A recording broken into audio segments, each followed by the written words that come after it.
live, and welcome back to another episode of Ogma's Oratory. It's been an interesting month. I had little or no internet for the last couple, well, for most of the month.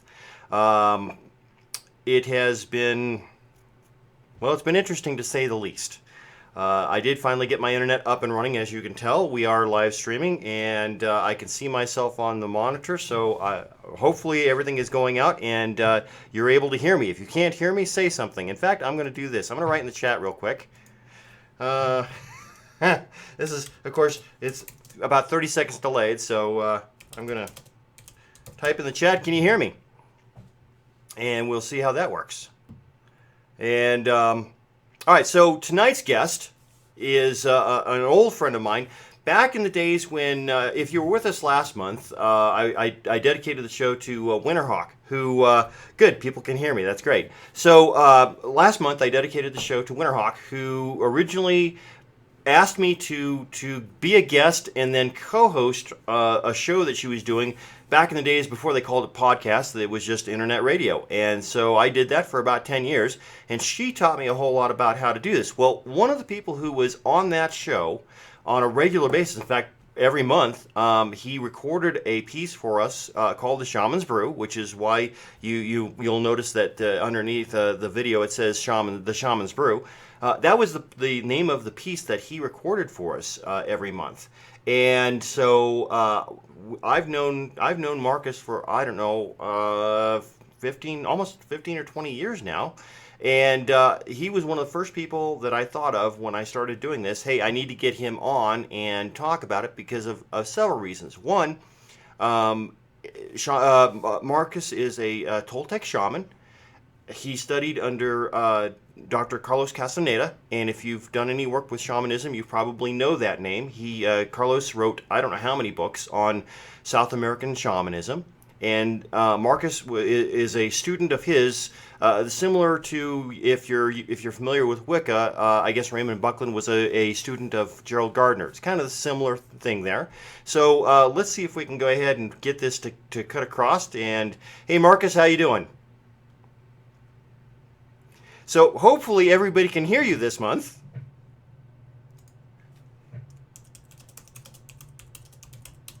And we'll, as I type into chat, hey, can you hear Marcus? Because like I said, it's about a 30-second delay between what we say and what they hear. So they're still seeing me. There we go. Now they can see both of us. So first off, what's been going on in your life? Oh, they can't hear us. They can't hear you. What is going on? Hold on a second. I will see if I can fix this. Okay, we got, capture audio. Let's do this. Let's change that down. And we'll go ahead with that and see if that doesn't. All right, say something.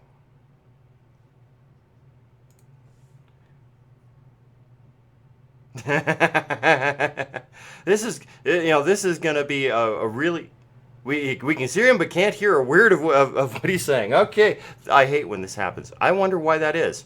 I have you set up. I have it all. I figured out. I knew exactly what the problem was last month. I went in and fixed it. It is set up to actually capture audio. I wonder why it's not. That's interesting. Let me do this. Let me take a look and see. I bet.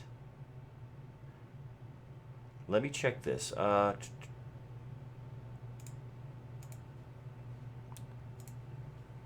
right, now say something. All right, so I found out one of the things maybe is that it may be capturing from the wrong audio source. That's probably what it is. So we'll have to go through it and check it. Hopefully people can hear you here in a second, and I'm going to pull this up just in case they can't. The problem with the 30-second delay is it takes them a minute to be able to see. All right, so I just saw you talk, so hopefully they're able to hear you now. Let's see.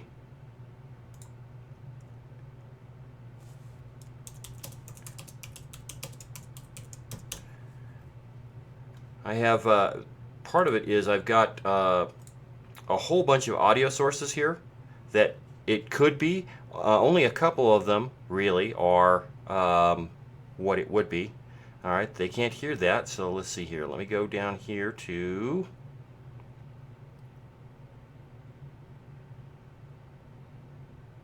let's see here.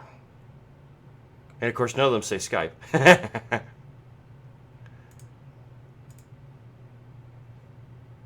All right, say something.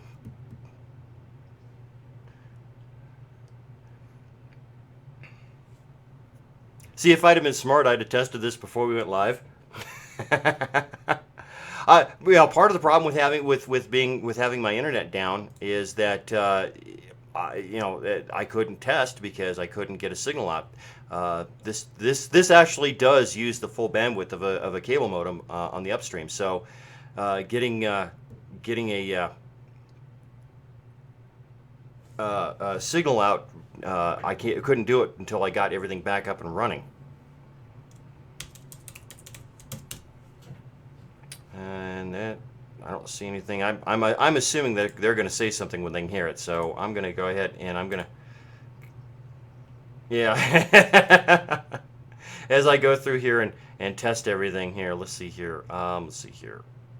Let's try. All right, we're going to hit that one. I'll just go through these one at a time until we get something. Go ahead and say something.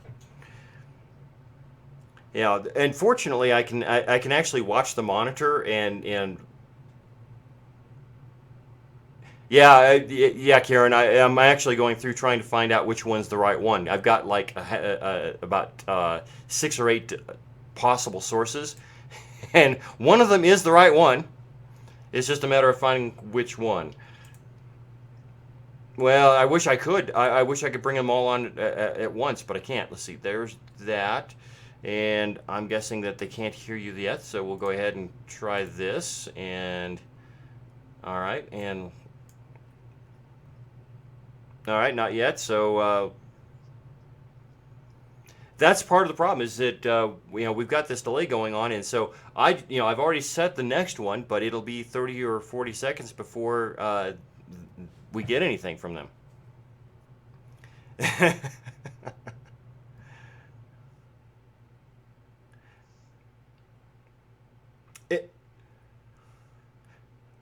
Well, see, and I gotta wait until. Yeah, I know that's not a problem, Kara. I gotta wait until the 30 or 40 seconds goes by, because if I hit it and all of a sudden they say I heard you, and then well, which one was it?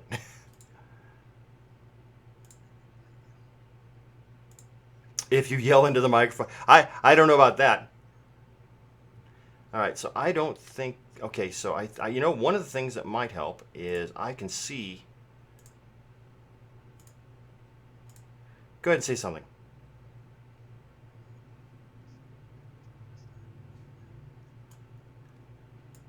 All right, because I can see levels on here. Worst case scenario, I should be able to.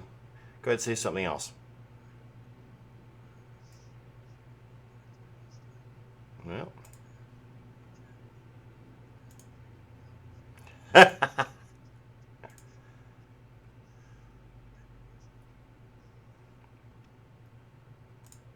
Yeah, like I said, that's why one of the reasons why I said, yeah, you want to make sure that you mute that, because it will definitely. Go ahead and say something.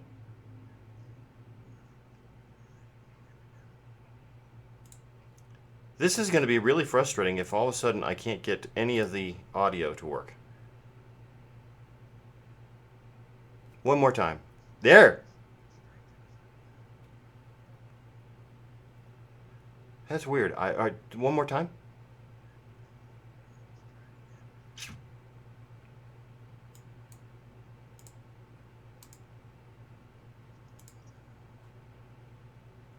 All right. Oh, try saying something again. I just turned the monitor on for me. All right. Yeah, that wasn't it. That can't be it. That's the microphone. Okay.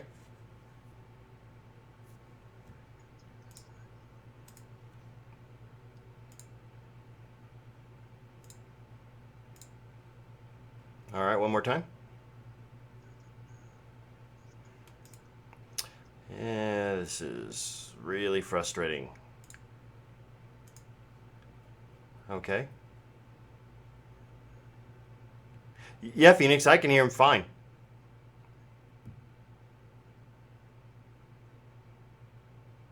Go ahead and give me a... It is because I have it set up to capture, and there shouldn't be any reason for it not to. This is a little weird because I can hear myself echo because I've got the headphone monitor on, and it's kind of throwing me off. Say something else. All right, see, I'm hoping that when you come through, I'll be able to see it on the level.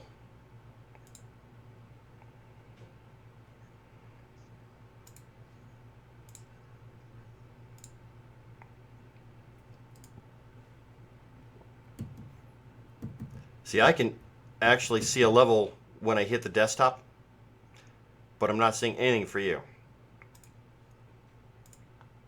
Well, this could be a really boring show. That's really weird.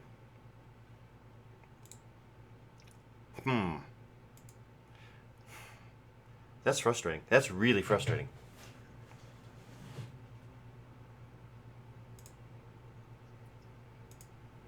Exactly.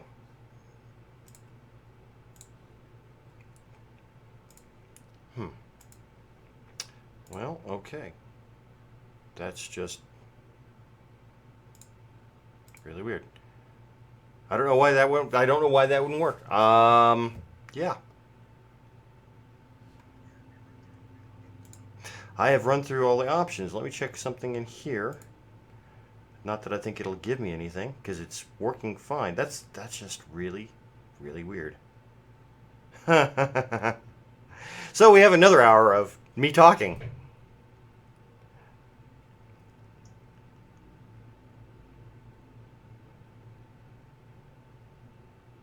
All right, well, nothing in there. So I guess what we're going to have to do is same thing we did last month, which is you talk and I relay.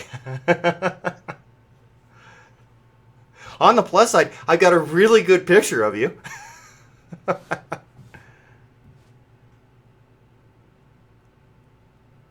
Yeah.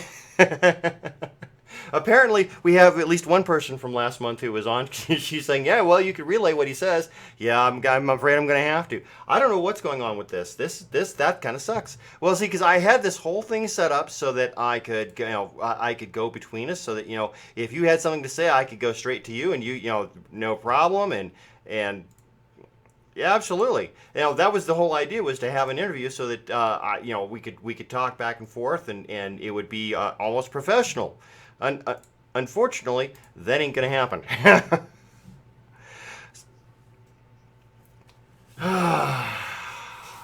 All right. Well, let's see here.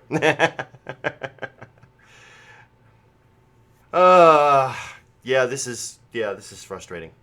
All right, I need a drink. It's iced tea. I'm actually surprised my cup shows up. It's a green color, and last I was doing some stuff um, on another live stream that I do, and it wouldn't show up. It was a ghostly glass. It was kind of weird looking. Thank you, Kara. I'm glad we both look marvelous. I just wish we both sounded marvelous. Uh, so apparently, yeah, well, and I can hear you fine. That's the part that really boggles my mind. I can hear you with no problem, and I don't know why they can't. Let me check one thing here. I don't know.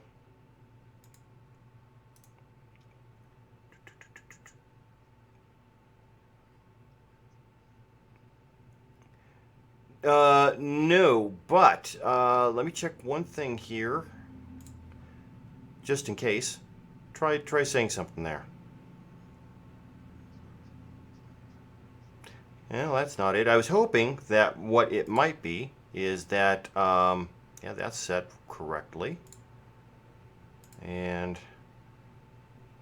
I was hoping that, because on each of these shots I could set the audio for it, and I was hoping, I was hoping that maybe it was something that was just off on that, but or maybe I had you muted somehow, but that's not it either. That's all right, fine. Yeah, well, that sucks. Okay. All right, so yeah, we'll I guess we're just going to have to go with like this and call it good. And so let me go in here real quick and bring you down. There we go. That way you look a little bit more realistic. You're not hovering in air. There we go. It's like yeah. All right, so I guess what we're going to have to do is to kind of talk a little bit, and I will relay. And if you've got so first of all, if you're watching on witchcraftacademy.com, down below this video, there's a link. You can click on that link. It'll bring you straight to the YouTube channel where you can actually take part in the conversation with the chat. The chat does not embed, so you have to actually be on the YouTube channel. So if you're watching anywhere but the YouTube channel, go ahead and click that link and come in here and join us. We've got several people on currently. In fact, it looks like we've got about 12 people or so. So we've got more people watching than last month. This is a good thing. Also, if you're on Twitter, go ahead and feel free to tweet out. Because I have got it set up so that if you tweet out with hashtag PaganTV, I've got it set up so that it will show up live and on the stream. You can actually be part of the conversation that way as well. So, Marcus, now that we've gone through, let's see, what have we gone through? About 15 minutes. First 15 minutes is always a little weird.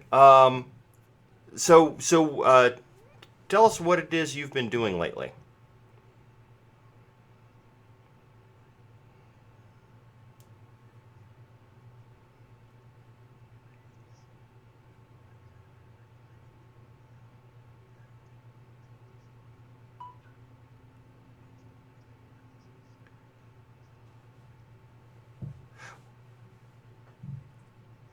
Okay, so you say you've been adding technology to your Toltec shaman practices. What kind of technology and how do you go about that?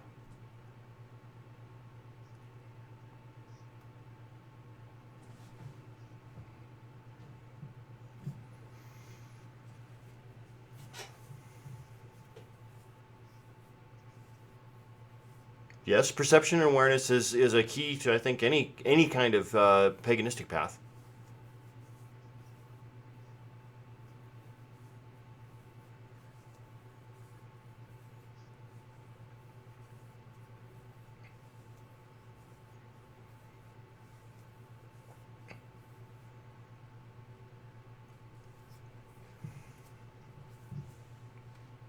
Right. Yeah. Yeah. Well, yes, I found that to be absolutely true. That it can take years to master even some of the simpler techniques.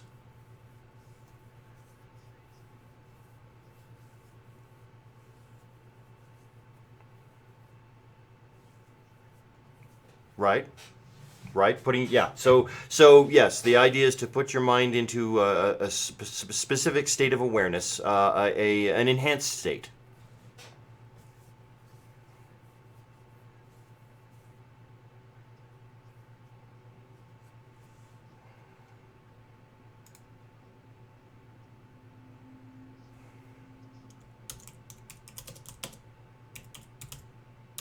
Okay, so yes, you have to in order to do this properly, you have to stop all the chatter in your mind, the stray thoughts, and I think everybody can relate to this, especially when you start to meditation, a practice of meditation. It's really difficult to get your mind to quiet down.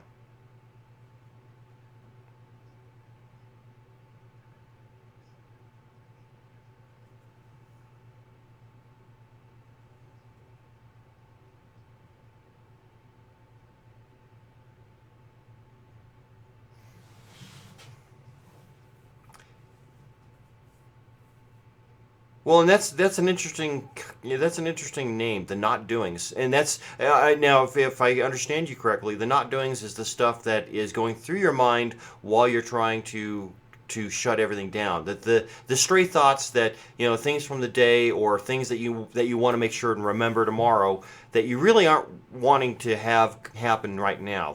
You're trying to shut those down. Those are the not doings.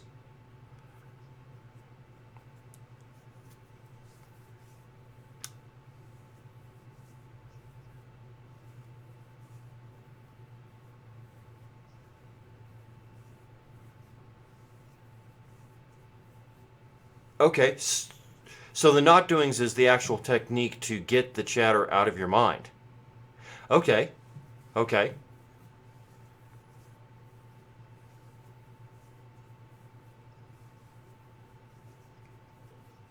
Right.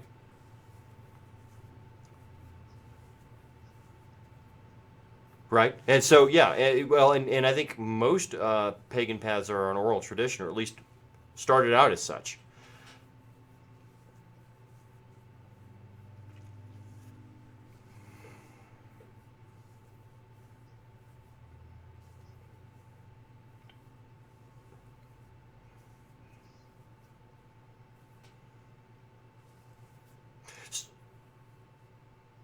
All right. So when you say you're trying to streamline the technique so that without losing any of the quality, but you're trying to make it, you're trying to simplify it. Okay. And and you're using technology to do the simplification.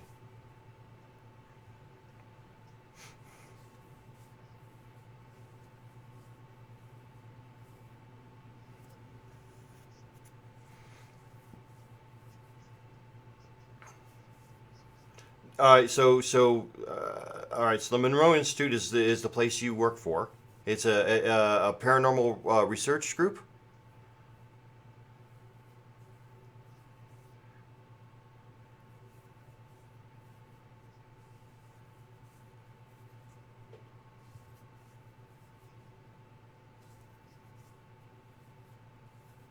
Okay, so all right, so they study and develop human consciousness. Okay, and you are a researcher for them. That's your day job.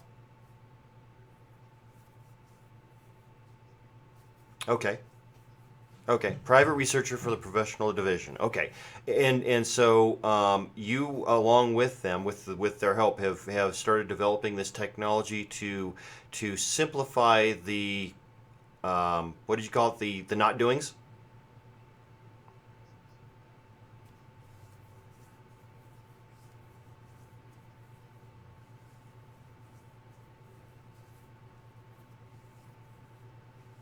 Right. Right. Yeah. Yes. I've found that if a person is diligent at practicing, the techniques can take only months, but more often it is a matter of years.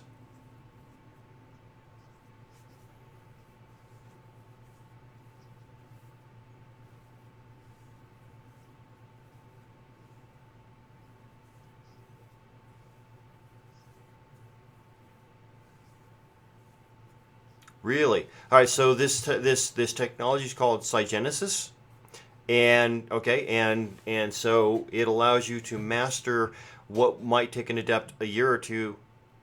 You can do so in a couple of weeks.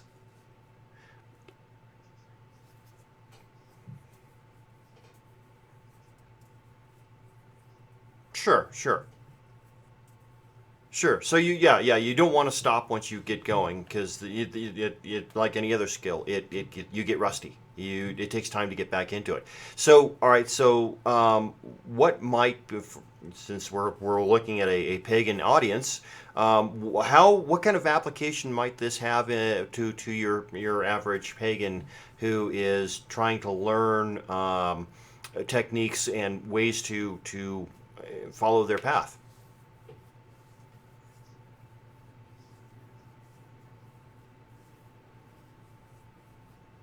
right? Sure, meditation makes perfect sense.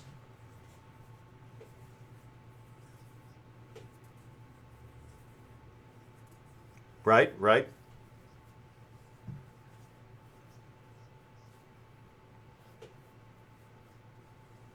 Okay.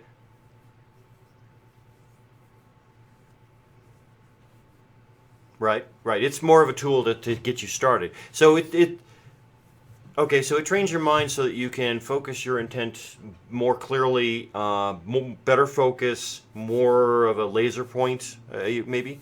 Okay. And so you don't use the technology while you're actually practicing your craft. You simply use it to get to a point where it's easier for you to practice your craft.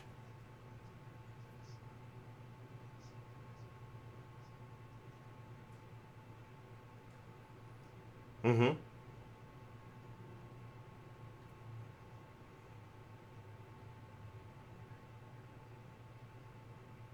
Right.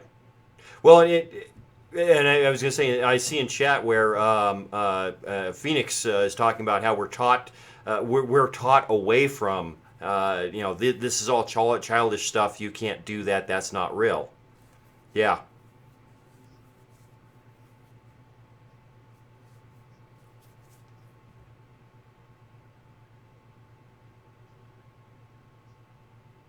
Right. Yeah, well, that's exactly what. Hi, Cassandra. She's a friend of mine. Yeah, that's exactly what she's saying. Children can do this type of traveling naturally. It's inborn. It's instinctual.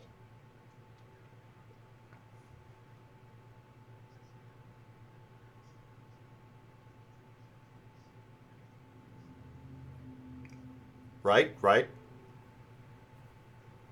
Right. Well, yes, I agree. Yeah, we teach our children what we what we see to be real, not what they know to be real.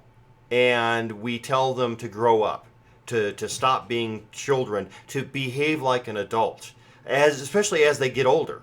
And you're not a baby anymore. You can't act like a baby. And so in order to grow up, they leave a lot of this stuff behind. I was lucky in that I didn't necessarily leave it all behind. I think that's one of the things that helped me in my practice when I found this path at the ripe old age of 24. I hadn't completely educated myself away from it. I mean, I can remember doing stuff. There's a story I tell, and Cassandra's heard me talk about this before. When I was in junior high, I used to make myself invisible.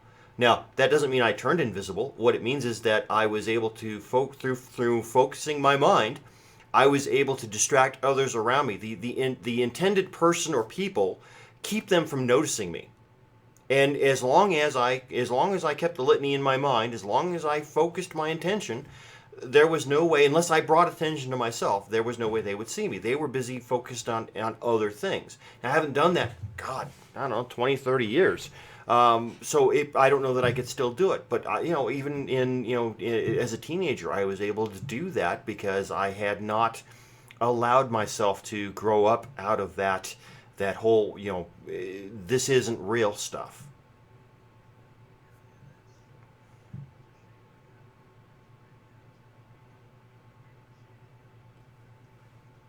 Right?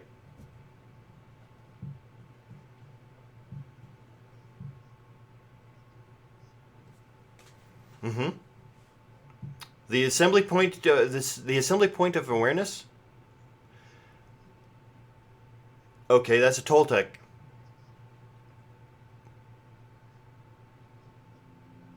Oh, I think I remember you talking about this in one of my newsletters. It's located in your back, near the shoulder blade. Okay,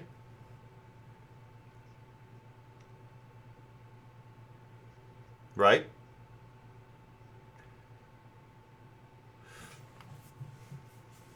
Mm-hmm.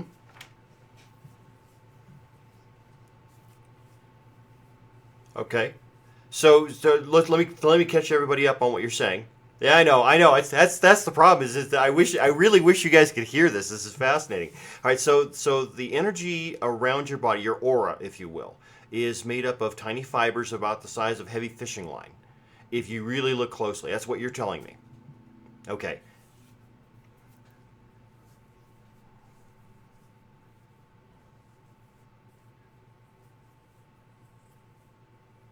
Okay. So, all right. So what you're describing is a fountain that goes from the top of your head down to the bottom of your feet and comes back in and travels up through your spine and all through the center of your body. All right. So would you compare that to the Hindu chakra system? Very similar. Okay.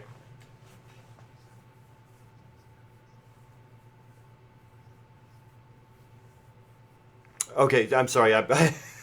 Yeah, I'm looking at the chat where Kara's saying that it's mostly me talking and not giving your side of the conversation. I'm trying. I really am. All right. So so that last part you just said was what?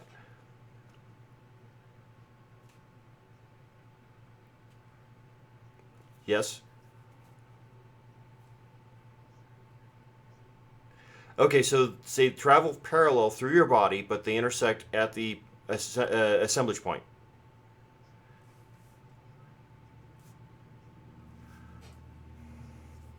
Okay, so that's a high concentration of energy about the size of a silver dollar, located outside your body, but up just above your shoulder blade. Okay.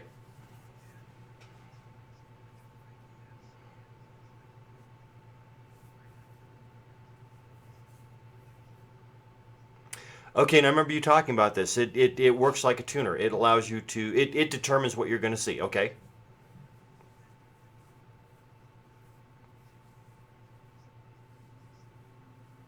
Okay. So all right. So the same point on everybody. The assemblage point is in the same place on everyone. Okay.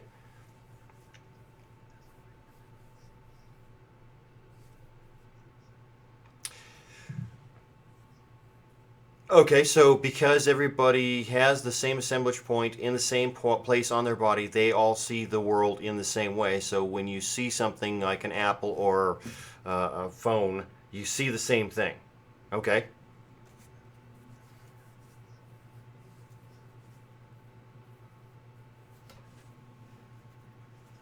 Mm-hmm.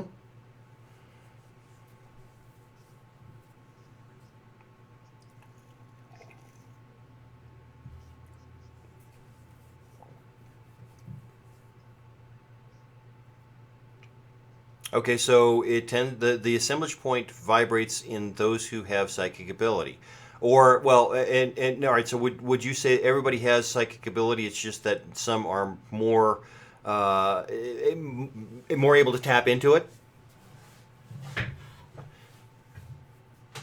Okay. Oh, that's a good way to put it. Some are more locked into the reality that they're taught. Okay.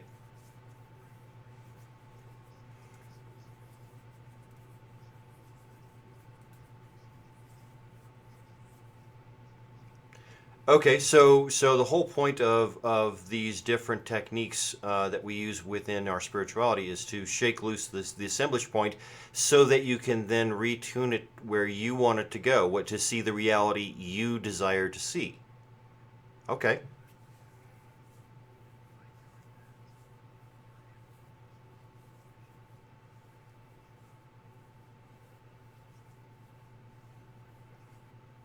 I'm sorry. I'm looking at chat. Yeah. It would be a lot easier if they could hear you. I could then look at the chat and come back.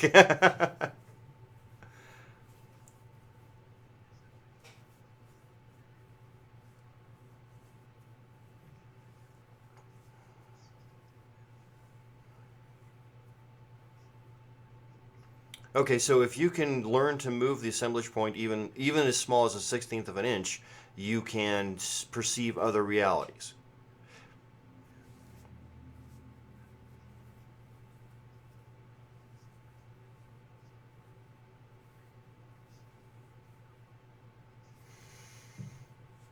Okay, so all right, so you can get energy. Energy moves both directions. Not only can you perceive other realities, but you can send energy out to what purpose?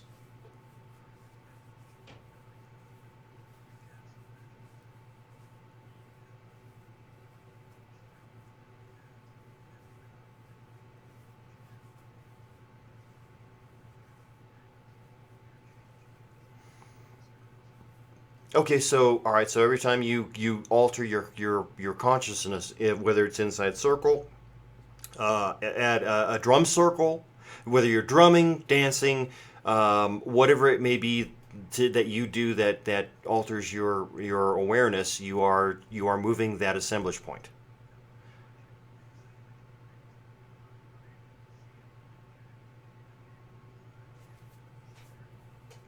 Okay, so by moving this assemblage point, you can communicate with deity. Now, one of the questions I see is, how do you move that point? How do you learn to do that?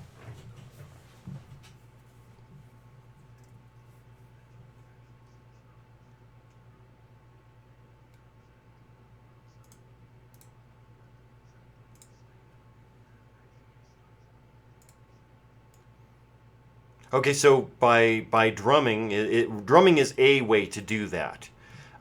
It alters the assemblage point. What was it? 7 to 10 beats a minute. 4 to 7 beats a minute. Okay.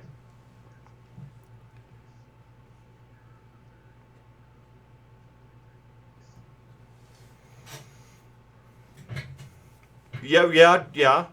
Yeah, yes, drugs can do that, and drugs, depending on hallucinogens. Let's call it hallucinogens. Some are used in some practices, certainly in some Native North American practices, and I believe some South American practices as well.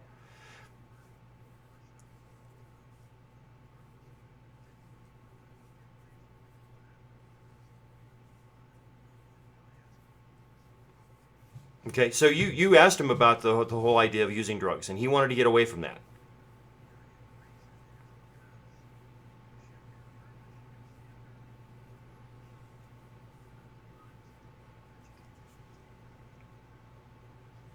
That's an interesting thought. All right, so the drugs will help you to shift your awareness, but once you've shifted it, you're incapacitated by the drug that got you there, so you're incapable of doing anything.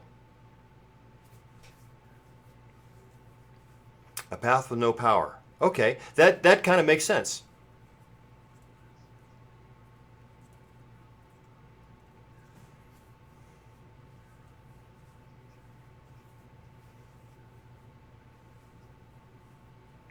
Okay, so a shamanic teacher is called a Noval.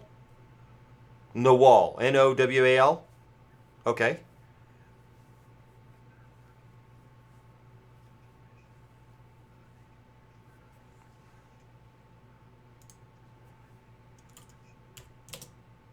right.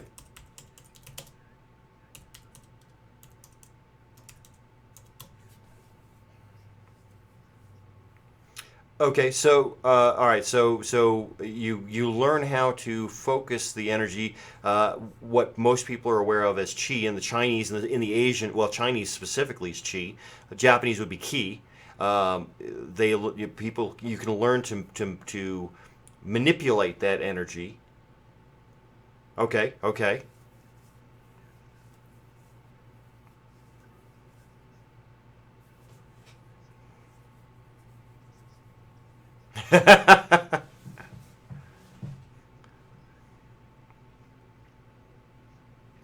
Okay, so what you're saying, and I remember reading about this in one of the newsletter bits that you wrote for me, was that he'd take you out in the desert at night, and through he through meditation ritual next to a fire, and then he would manipulate that chi energy, that energy he had to move your assemblage point, but not just a 16th of an inch, but like an inch or two to one side or the other.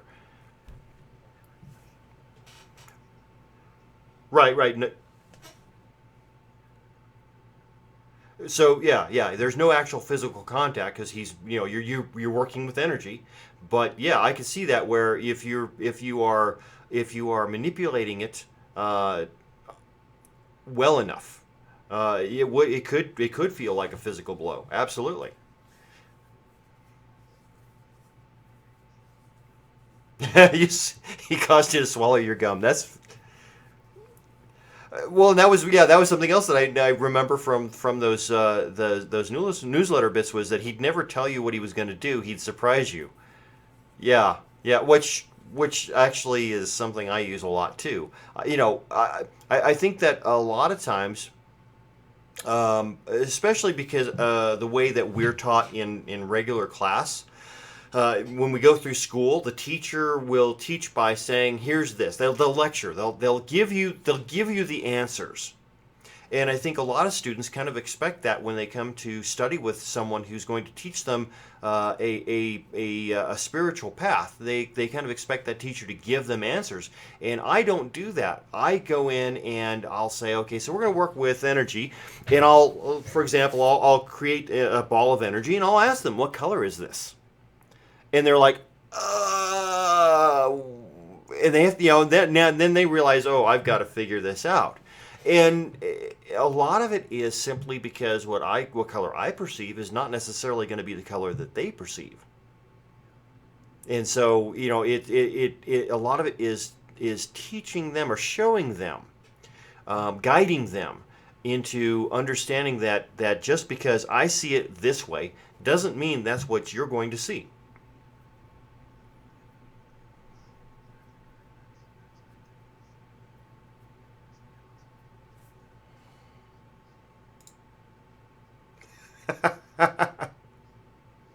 Yeah, well, yes, I agree. One of the best teaching methods is the element of surprise, because part of this path is that you walk it by yourself.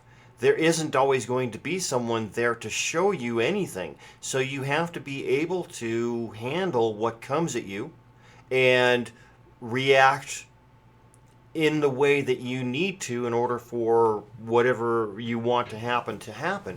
If you've got someone there showing you the whole time, you never have to react. You rely on them to catch it for you, and that you never really learn anything.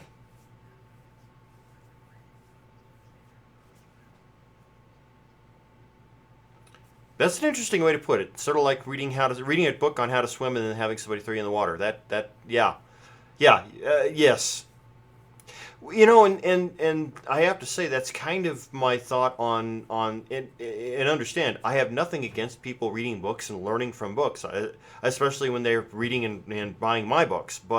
Um, but I also firmly believe that you can't learn how to walk a spiritual path from a book.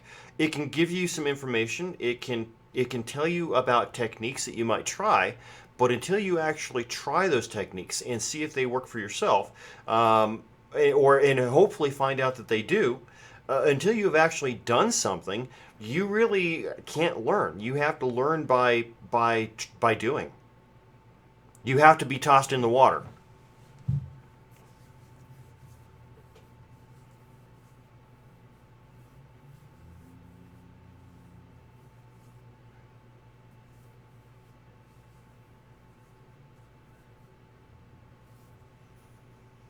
Right, right. The practical knowledge and the theoretical knowledge are, it's nice to have theory, but you really don't know until you do the practical.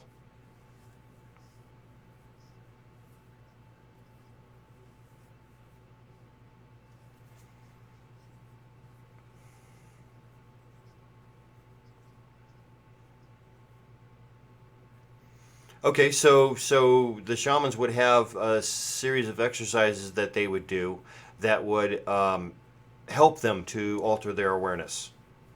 Okay.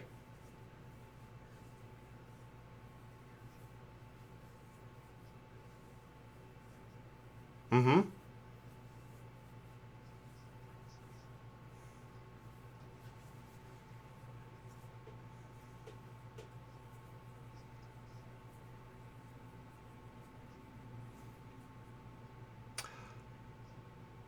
Okay, so using this technology that you're developing allows you to use the full potential of your brain.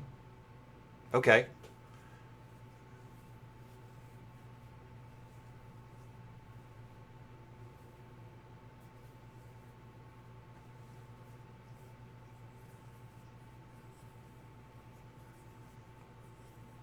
Right, yeah. In fact, if you look at, yeah, you're right. If you look at a CAT scan of a person, depending on what they're doing, different areas of the brain will light up. It's not the entire thing all at once. Really? Okay, so this technology basically allows you to light up your entire brain all at the same time.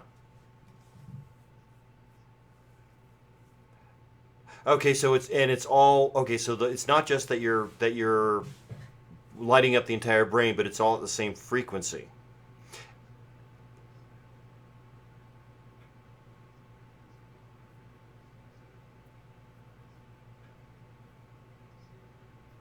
Okay, all right. So yeah, so whatever you're doing, whether it's spell casting, circle casting, whatever, it's all at the same frequency. Now, out of curiosity, different frequencies do different things, or different people have. Okay, so all right. So for example, casting a spell might be a frequency of 110 megahertz or hertz.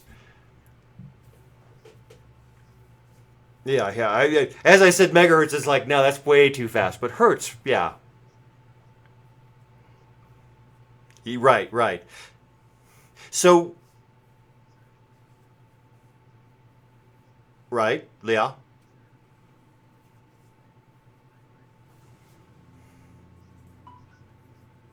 Okay.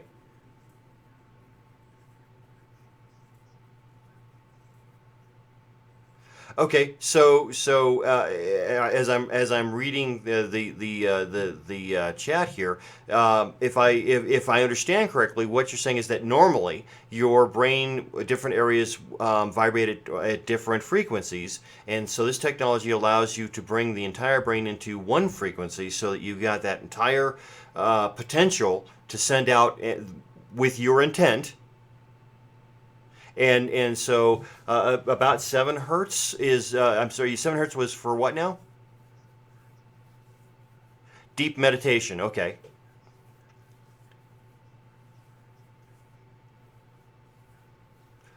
Okay. Okay. So 7 hertz, which is seven beats a second, is deep meditation. And if you do it enough, do it well enough, have enough focus, which is what this technology helps you do, you start to experience things like astral travel. Okay.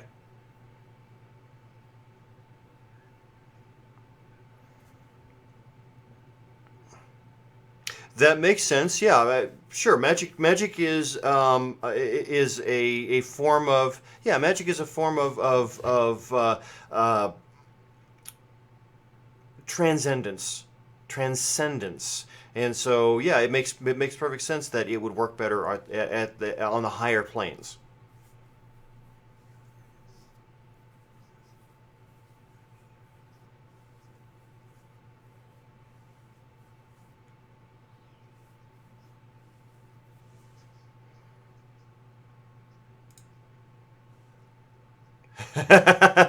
All right. Yeah. So you have a choice. You can work with the technology and learn it quickly, or you can spend years out with a crazy Mexican in the middle of the desert. I like that. That's kind of funny. That's really funny actually. Well, you say he scared the hell out of you, but honestly, see, this is the internet. We can say whatever we want. I like that. But yeah, we don't have the FCC to worry about. But I think that is true of any teacher. I think that the good ones tend to scare you. Not all the time, of course, but there is a benefit um, to that whole uh, fright or flight or fright, fight or flight mechanism, and training yourself um, to decide which one you want to do, not letting your body determine it for you. I was actually I starting back in like Thanksgiving. I was having this issue with sciatica in my left leg, and I went to see a friend of mine who is in the community, and she's also a physical therapist. And it was interesting because after she got done tying my leg in knots, it felt great. But one of the things, as she's manipulating my leg around, I'm laying on my stomach, and she's got my leg up, and she's moving it around. And at first, she was doing it way too fast because it hurt like hell. But and she kept saying, Breathe through it. Don't hold your breath, because if you hold your breath, that's going to trigger the fight or flight mechanism. You want to breathe through it and just let your body relax. And so being able to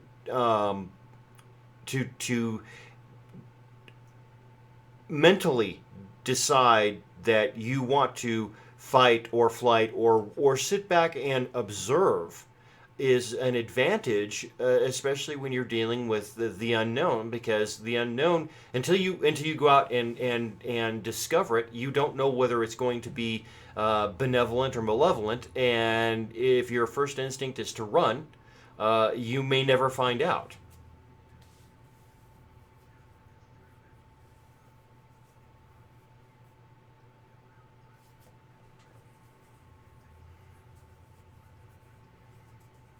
Right. Yeah. Well, yeah, that's part of the whole scare thing, is you don't know whether he's taking you out there to kill you or not.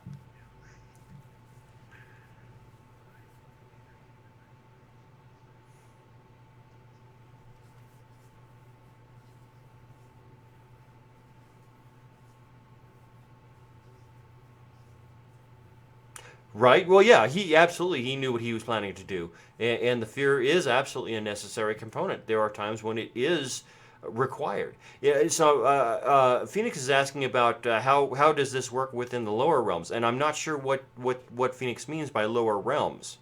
Are you talking about yeah, or physical, spiritual? What realms would you consider to be lower realms? And of course, it's going to take 30 or 40 seconds for them to hear that. Um, but okay, so let's see here. Oh, yeah, that's um,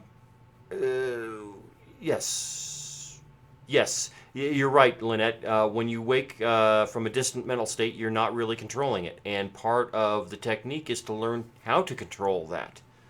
It's also to learn how to control what you dream, and when you dream, so that you can, because dreams can be a huge source of information.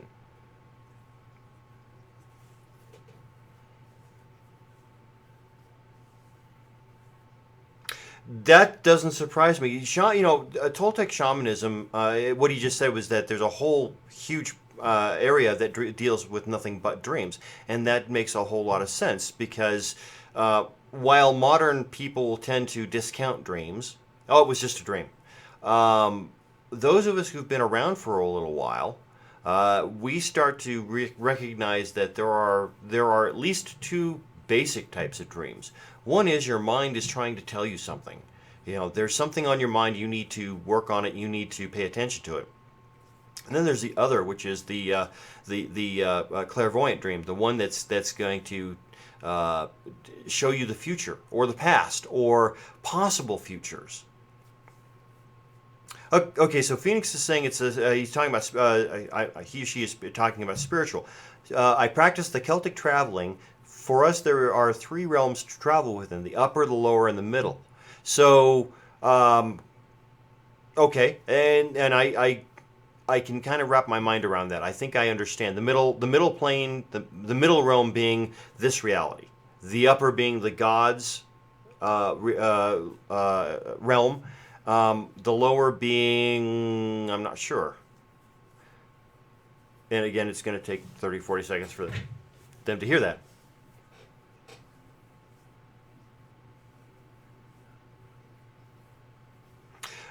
Yes. What he was just saying is that there are a lot of realms below our physical, and they're not pleasant places.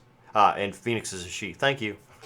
You can't really tell sometimes. It could be male, it could be female, and I really don't want to.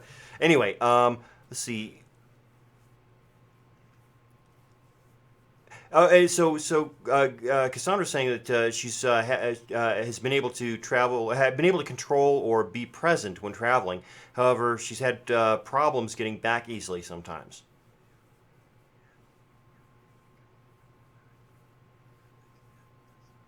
So you can always get back. That's not ever going to be an issue. You're not going to get lost. There are okay, well that makes sense. Yeah, there are roadblocks sometimes, but there are always ways around it. And worst case scenario, if you are actually sleeping, waking up will get you back. somebody wakes you up, or a loud noise, or you just wake up.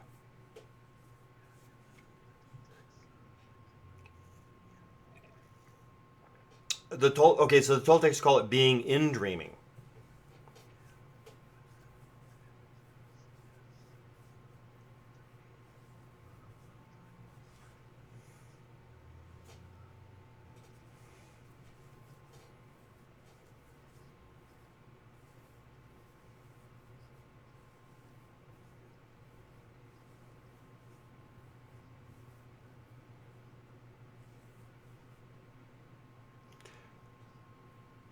Okay, so Carlos taught you to look at the back of your hands, and once you could do that, you would come back. Oh,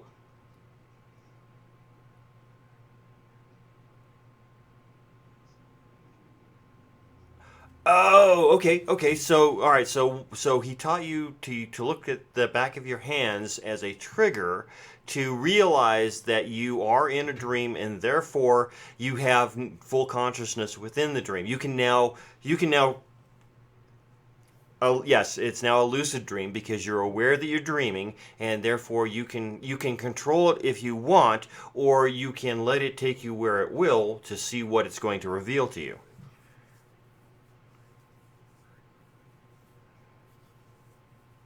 Okay. Yes, and I agree with that. I have noticed, I for the longest time I could not remember any of the dreams I had. I mean, I'm talking years.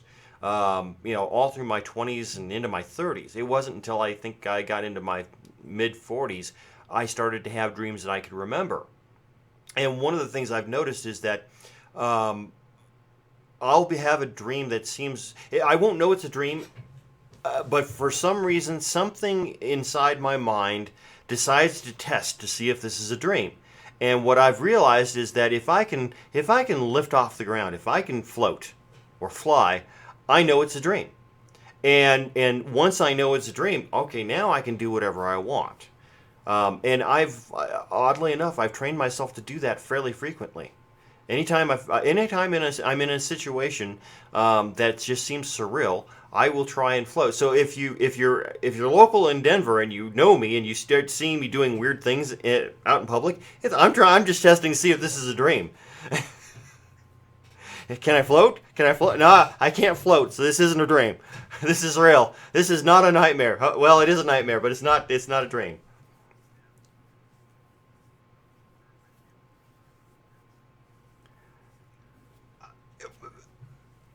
Well, and I would suspect that in order to get a trigger to be uh, uh, almost automatic, you have to do it while you're awake, because otherwise, if you're only trying to do it when you think you're dreaming or when you know you're dreaming, well, you'd already know you're dreaming, so there's no reason for a trigger. So you would have to. I would think you would have, part of the practice would be to periodically look at back, the back of your hands in your case.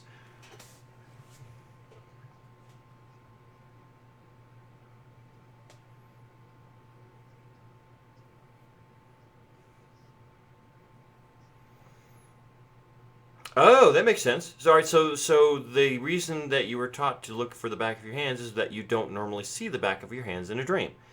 And that makes sense because the dreams I can remember, I don't usually see myself. I'm looking out ahead. I'm looking around. I'm not looking down. Except in those dreams where I'm in my underwear. But those are different. That's a different type of dream. Yeah, yeah.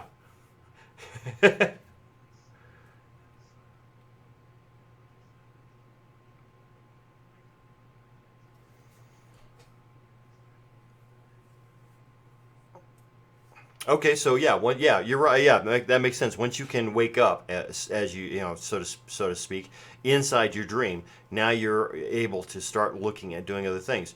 W-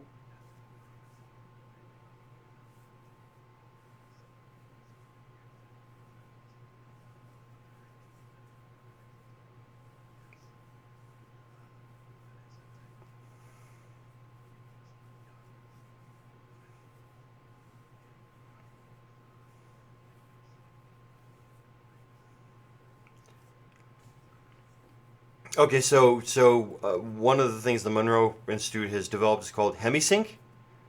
So hemi is in half. Okay, so hemisphere is the brain. That was my first thought was hemisphere. Okay, so you're syncing the two hemispheres of your brain, and you mentioned the military in there real quick and said you didn't want to know. But so basically, with headphones on inside, they use it in hospitals, and with headphones on and this technique, your body goes to sleep, but your mind is fully awake.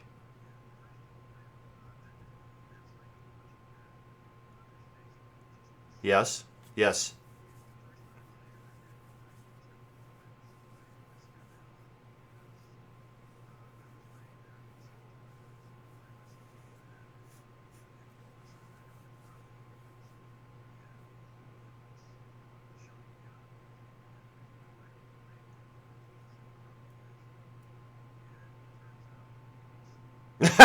Okay. Okay, so I got to relate this because that's funny. All right, so the first time you tried this, your body was asleep, but your mind was fully awake. Scared the hell out of you because you heard this growling sound, and I'm assuming it was later on during this while you were still under that you realized that it was you snoring.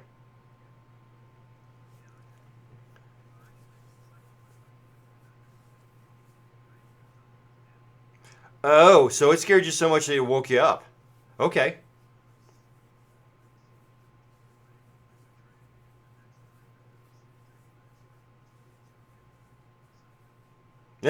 Okay. Oh, so it actually took you several nights to figure out what was going on, because each time you would hear this growling sound and wake you up, and then suddenly at some point you realized, oh, that sounds like you. Okay, that makes sense. Would you believe that we've already gone through an hour? Yeah, it. This is why we lost my audio. Oh no. I hate. Well, I don't think so. I'm still seeing us on live. That's interesting. I didn't put a close time. That's interesting. I can see myself on the levels, so I'm not sure what's going on. Oh, okay. So some people can hear me, some people can't. Okay. All right. Well, all right. So apparently I am still alive. But I'm gonna have to get some people to give me a hand with Skype and see if I can't figure out what's going on with this, because this would have been a whole lot more interesting if they'd been able to hear you talk about it instead of me repeat what you're saying. Absolutely could have covered a whole lot more material. So, what I'm going to do is real quickly, I'm going to pull up and I'm going to cut over to your website, theshamansbrew.com. So everybody can see that now. Well, they will be here in a minute.